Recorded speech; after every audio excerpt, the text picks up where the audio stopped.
Quantum mechanics was a powerful theoretical tool which enabled previously baffling processes in the atomic realm to be explained. Linus Pauling realized that this new theory developed by physicists was the ideal instrument for solving the puzzle of chemical bonding. Were he to achieve this, he would take chemistry a massive step forwards.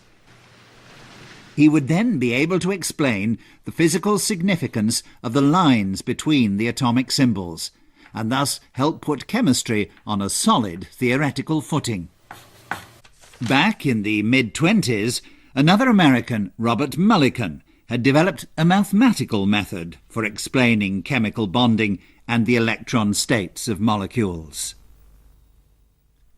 The solution to the Schrödinger equation, a truly magic formula, confirmed that in a hydrogen molecule, the two nuclei of the hydrogen atoms are bonded together. Electrons are the adhesive, so to speak, which holds molecules together. Taking a totally different mathematical approach, Pauling arrived at the same conclusions as Mulliken. But his scientific achievements were far more extensive. Pauling was able to explain why the 4 bonds around the carbon atom are arranged in the shape of a tetrahedron, something that had puzzled scientists for many years. Pauling was also able to show why aromatic compounds like benzene are particularly stable, an enigma that had frustrated chemists for more than half a century. Pauling found a solution to many problems in the field of chemistry. From the results of research into quantum mechanics, which even experts found hard to understand, he derived simple chemical rules of thumb for work in the laboratory. Rules, for example, for which elements lose electrons easily and which tend to absorb them. Pauling established concepts which became everyday tools for chemists working in laboratories. His book, The Nature of the Chemical Bond, became a classic and was reprinted many times. In 1934, Pauling began to study hemoglobin, the protein molecule responsible for transporting oxygen in the blood. He succeeded in defining structural details of hemoglobin, and, in the end, was able to explain why oxygen binds with the protein. He also came up with an explanation for sickle cell anemia, a disease in which the red blood cells, which are normally round, assume a deformed crescent or sickle shape. He attributed this hereditary disease to molecular causes.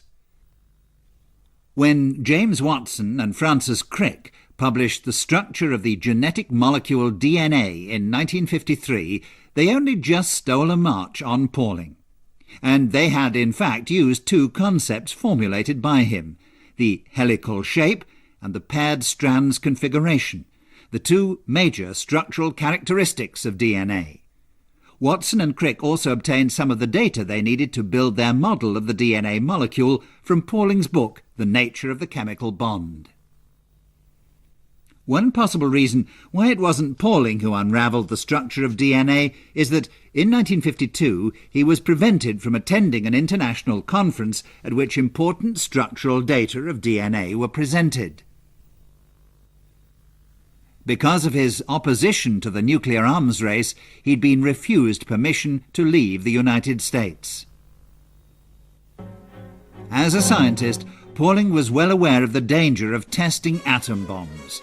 He knew the serious effects that radioactivity has on the human body.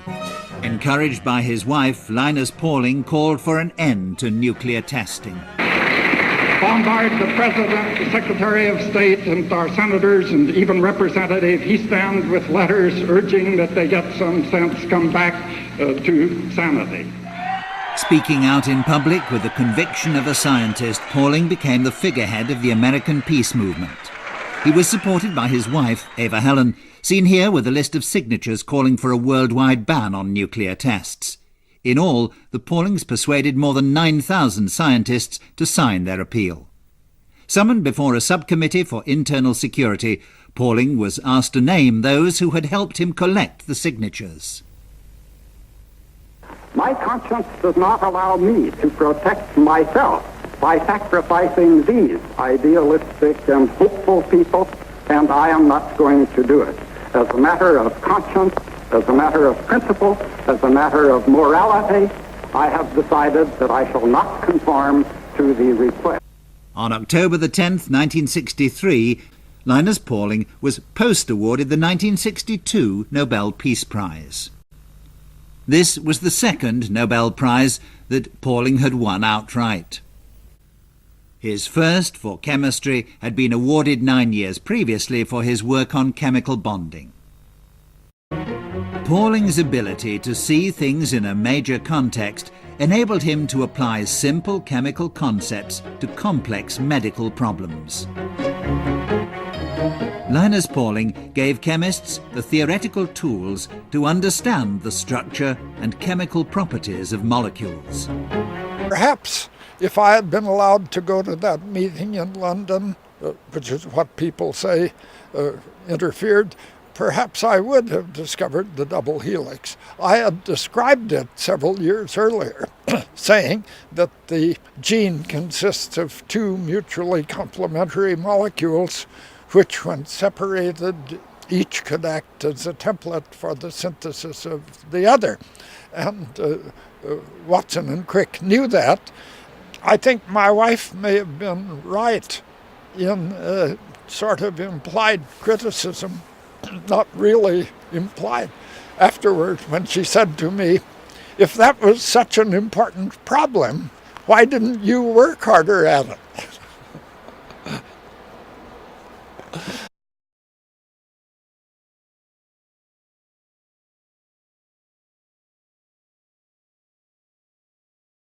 I was astonished to learn some 25 years ago that vitamins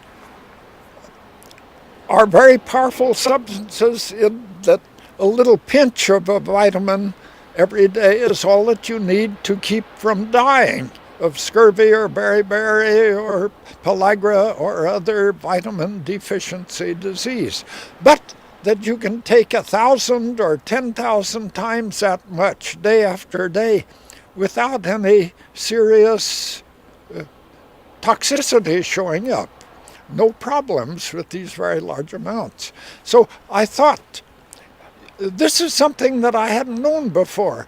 My picture of the universe did not include these orthomolecular substances, a term that I invented, these orthomolecular substances that have powerful physiological effects but are also essentially non-toxic. So the question comes up in my mind. I know that the authorities recommend an intake, the RDA, of the various vitamins, and they say this intake will keep most people from showing signs of vitamin deficiency or from dying of vitamin deficiency. So I ask, since you can tolerate very much larger amounts, even 1,000 times larger, what are the amounts that would put me and other people in the best of health? So for over 20 years, I've been working on that problem.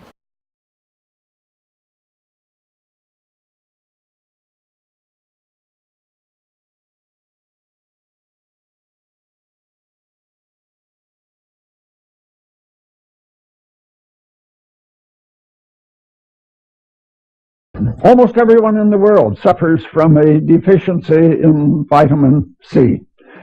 Vitamin C is a very powerful and important nutrient. It does many different things in the human body, such as potentiating the immune system, making the immune system more effective in protecting us against the disease.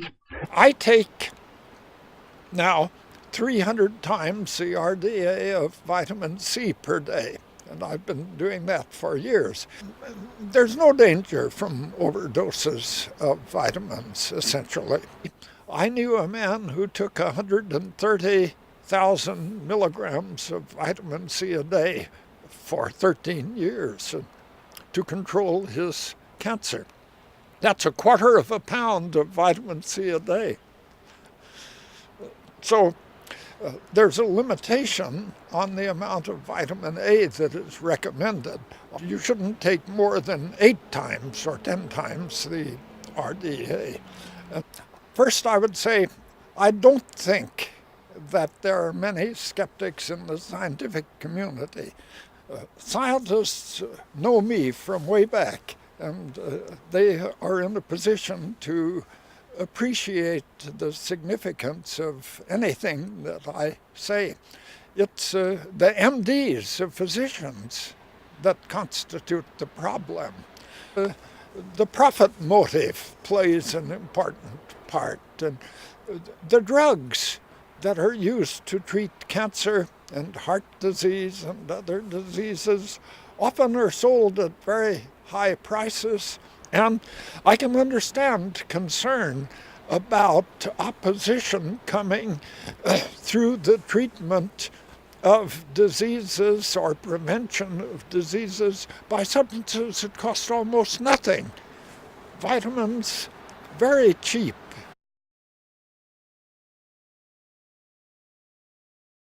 What I have realized along the way is that much of what I learned in my medical education was lacking in details on how to support the biology of the human being. Mostly it was designed to suppress symptoms. Since I've learned to use vitamin C, I found that not only has my own health become extraordinarily better, but my prescription writing has gone down significantly, and the health of my patients has also improved greatly. Vitamin C is perhaps the most important single nutrient. It's important because it's an antioxidant. Oxidative damage that it's protecting against is the same as what happens when metal goes rusty and when a fat goes rancid. A free radical is a molecule that steals electrons, and if an antioxidant gives the free radical an electron, everything is happy and the damage doesn't occur.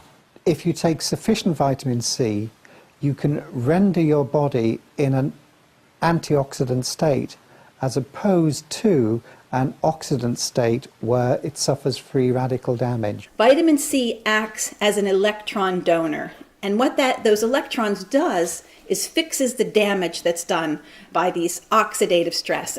I'd like to introduce Dr. Thomas Levy, former Assistant Professor of Medicine at Tulane Medical School and Fellow of the American College of Cardiology. Toxins and infections are virtually all pro-oxidant. Vitamin C, as what I will call the premier antioxidant for the body, readily donates electrons. And very simply, because it is in fact simple, health is a state of high electron flow.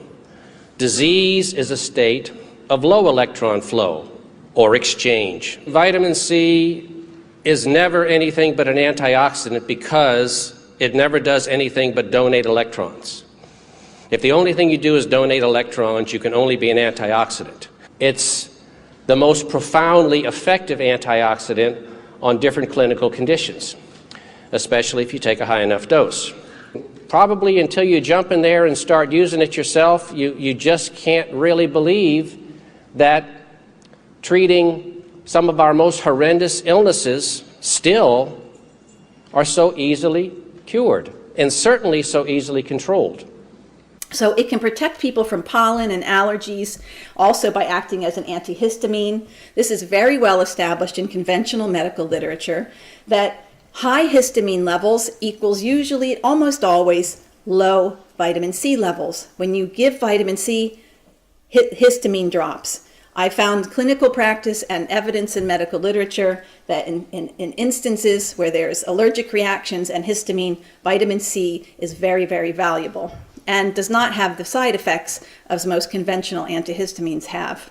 We also know that diabetics have lower vitamin C levels than non-diabetics, about 30% lower. Even if you're a very well-controlled diabetic, diabetes is an inflammatory state. So we find that just about every aspect of glycemic control is improved with supplementation with vitamin C. Okay, heart disease is the other one. Now, heart disease is another problem. It's caused by too much oxidative stress, toxin exposure, toxins both from inside the body and from outside the body. It's an inflammatory state.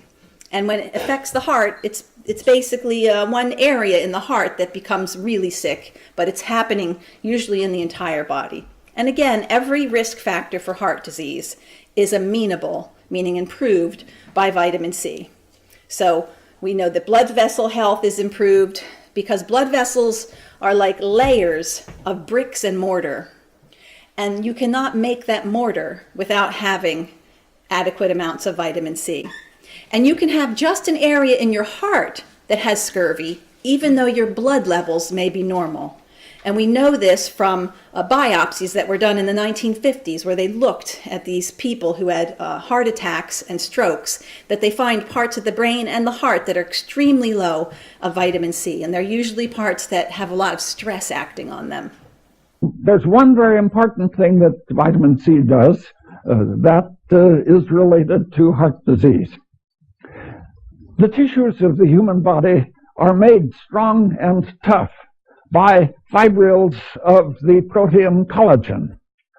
It strengthens the blood vessels and the skin and the muscles and the bones and the teeth. Very important substance. You can't make collagen without using up vitamin C. Collagen is made from another protein, procollagen, by hydroxylating lysyl and prolyl residues in the procollagen, converting them into hydroxylysyl and hydroxyprolyl residues. With every hydroxyl group that is introduced, one ascorbate ion, one molecule of vitamin C is used up. So people who have a low level of vitamin C in their bodies do not make enough collagen to make their tissues strong, and in particular, not enough to make the blood vessels strong. People who don't get any vitamin C for 2 or 3 months die of scurvy. Half of the people who die of scurvy die because of internal bleeding. The blood vessels become so weak that they just burst open and the patient dies as a result. So, the primary cause, and we published this a little over a year ago in the Journal of Orthomolecular Medicine, the primary cause of cardiovascular disease is too small an amount of vitamin C in the human body. The result of that is that a lesion develops in the arterial wall, and that is followed by the whole cascade of efforts to heal the lesion, and including ultimately laying down atherosclerotic plaques of lipoprotein. 50% of the people in the United States and other developed countries die as a result of coronary heart disease, strokes, or peripheral circulatory disease, a problem of that sort. What we need to do then is to improve the health through the intake of enough vitamin C to make the arteries strong, and in this way to prevent the high mortality from cardiovascular disease. Cholesterol and high blood pressure, all of these things are improved. There's adequate literature for you to look at. The physiology is known about how the vitamin C works. And vitamin C is antiseptic. It's antibacterial. You can put it on skin infections, it will improve. You take it internally, it will improve. You can put it on your gums. If you have gum infections, it will improve. So it's directly kills bacteria and viruses as well. It's been shown to be helpful in conditions in intensive care units, severe infections and sepsis, trauma surgery, and burns. There's literature that shows that giving high doses of vitamin C to burn victims lowers the amounts of fluid that they need, lowers the amounts of infections, secondary infections that they have, and is enormously helpful. Whooping cough is the place that I use the most vitamin C, because I find this is an illness that not only does the vaccine not work for, that 86% of cases of whooping cough are in fully vaccinated children, and many people catch their whooping cough from vaccinated children. So this is an illness that whether you're vaccinated or not, occurs. And antibiotics do not change the cough, except often will make it worse because you're impairing the immunity. So we start them on very high doses of vitamin C. Even little babies. I've treated a 2-week-old baby with vitamin C. That baby is now 1.5 years old. He's perfectly healthy and happy. So I've treated 64-year-old people with vitamin C for whooping cough. So every age group needs it with whooping cough, because whooping cough is a toxin-producing bacteria. And any illness that makes a toxin needs to be neutralized. The toxin creates oxidative stress, which is an electron thief, and vitamin C gives it back. Also, it strengthens the lungs, it strengthens the fibers in the eye so that people that are coughing don't get these hemorrhages in the eyes. And I have never had a secondary infection in any of my babies or children that have been treated with vitamin C. People get very nervous with the amounts of vitamin C that are required in these babies.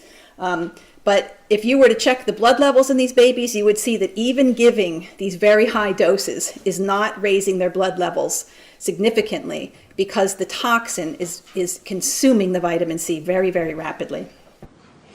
Now,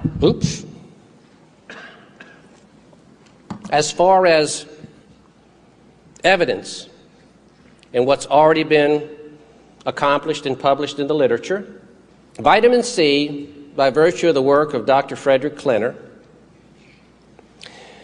is an absolute viricide. Again, in all the literature that I've reviewed, and it's been quite massive, so far there's not been a single virus which, when brought into direct contact with adequate levels of vitamin C, either in vitro or in vivo, where the virus is not 100% inactivated or destroyed. Period.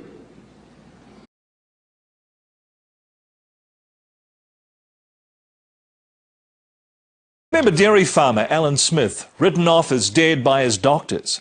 His family insisted on intravenous vitamin C, and Alan survived. Well, after that story last month, there was a clamour throughout the country. Families of swine flu victims demanded the same treatment. As Melanie Reid reports, they want to know, why can't we try it? While 57-year-old Bob Goodwin was on life support battling swine flu, his son James was battling the hospital, trying to get intravenous vitamin C administered to his dad. I still believe that my father didn't die. He just didn't get given the chance to live. Like many New Zealanders, James Goodwin watched last month's 60 Minutes story, Living Proof. It was about King Country farmer Alan Smith, who back in 2009 was all but dead with swine flu. Auckland Hospital wanted to turn his life support off. The group is in unanimous agreement that Mr. Smith should be removed from ECMO and be allowed to die. Continuing is only prolonging his inevitable death. My brother just stepped in and he said, no, you haven't tried everything. You've got to try vitamin C intravenously, high doses. The family had to fight the doctors. I says, what have you got to lose, mate? You give me one good reason what you guys have got to lose by trying it. But once the hospital agreed, Alan started coming right. And today, well, he says he's proof that it works. In a nutshell, I wouldn't have survived if I hadn't had the vitamin C. Public law expert May Chen has been advising and acting for families who have hit a brick wall with the hospitals. The reality is that high-dose intravenous vitamin C has been administered for the last 10 years by professionals, and it's been found to be efficacious. I mean, the difficulty here, Melanie, is that we're not talking about ground-up gorsebush, we're not talking about leeches or being cut or witchcraft. I mean, we're actually talking about a treatment that has quite a long pedigree to it. David Galler has been a principal advisor to the Health Ministry and is a senior intensive care specialist. We as a group believe it's harmful. In this setting of critical illness, the potential for harm outweighs any putative benefits. So when families say repeatedly, Why could we not just have tried? Yeah. He was going to die. Yeah. What is your answer to that? I wouldn't be comfortable giving it to them because I think that would be a deceitful act. You know, we're not in the business of actually raising false hopes. You know, we're in the business of being real and being honest. The patients who've had vitamin C intravenously in New Zealand will be laughing at those doctors and laughing at the medical profession and be absolutely disgusted with the health system, as I am here in Australia. In Melbourne, Professor Ian Brighthope specialises in nutritional and environmental medicine. He's used intravenous vitamin C for 30 years in private hospitals and clinics. People don't die of swine flu, they die of a chronic vitamin C deficiency. It is absolute neglect to not allow or prohibit the use of intravenous vitamin C for somebody with an acute viral illness like the swine flu. How many intravenous vitamin C infusions have you done? I've not given any. So how do you know it doesn't work? From a critical appraisal of the literature. Okay. Who usually funds trials? Pharmaceutical companies. Unfortunately, it's not a new story. Doctors and politicians and the government, like in any other profession, especially a profession that generates a lot of money, they're not going to give up control of that to anything else. And anything that threatens that income is going to be either ignored or suppressed. 当時私たちはどのようにして被爆から体を守るか世界中の論文を探していました。そしたらば3月20日の日ですね、この日にメールが届きました。彼は放射線に関する論文をリストにして私に送ってくれました。論文のリストの中にこの自衛隊の防衛大の論文があったわけです。アスコルビン酸、ビタミン C の全投与はマウスの大量放射線暴露による致命的な胃腸症候群を防御する。実験ではマウスに14グレーの放射線を照射すると致命的な胃腸症候群を起こし全例が死亡した。しかし 150mg 毎キログラムのビタミン C を経口で3日間与え14グレーの放射線を照射したところ2週間後で 60% が生存、24日目で 42% 生存し、その後に死亡したマウスはいなかった。研究者らはビタミン C が活性酸素の生成を抑えることで DNA の障害を防ぎ、急性放射線被爆による胃腸粘膜障害を防げたと考察している。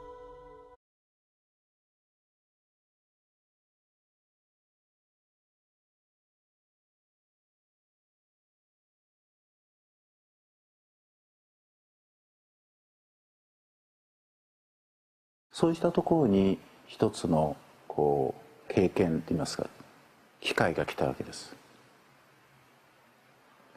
ある先生のもとに福島原発で数週間働いていた方たちが来るということを聞いて、でその先生と協力をして16人の方の遺伝子検査をすることができました。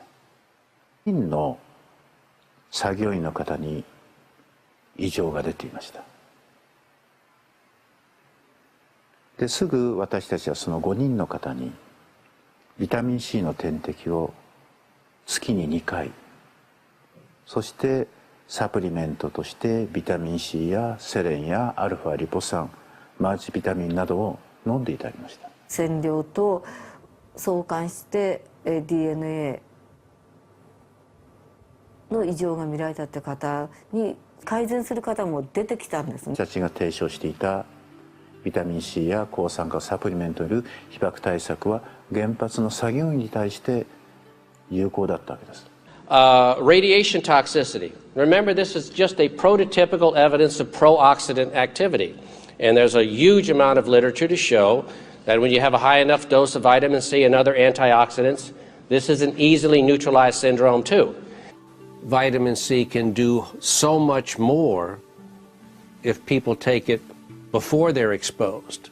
But if you take the vitamin C in a high enough dosage, in the right enough form, for a long enough period of time, and with the support of other supplements and nutrients that restore electron balance, you can prevent a lot of exposed individuals from developing disease, and you can help them reverse some of the disease that they've already developed. 被爆障害というものはビタミン C とか抗酸化サプリメントとか栄養素で人間の体を十分守ることができるんだという結論に達した時、もうこれはすぐに伝えなきゃいけないことでしようということで、実は私たちは150以上のメディアに対して記者クラブ、テレビ、ラジオ、雑誌でも電話は一本たりともかかってきませんでした。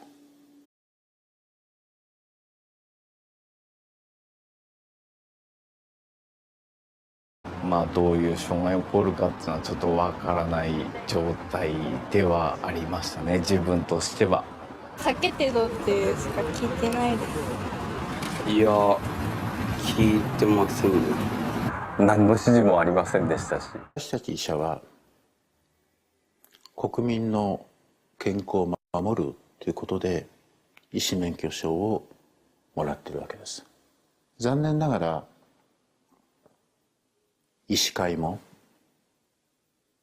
学会も僕はそういうようにしているとは思いません。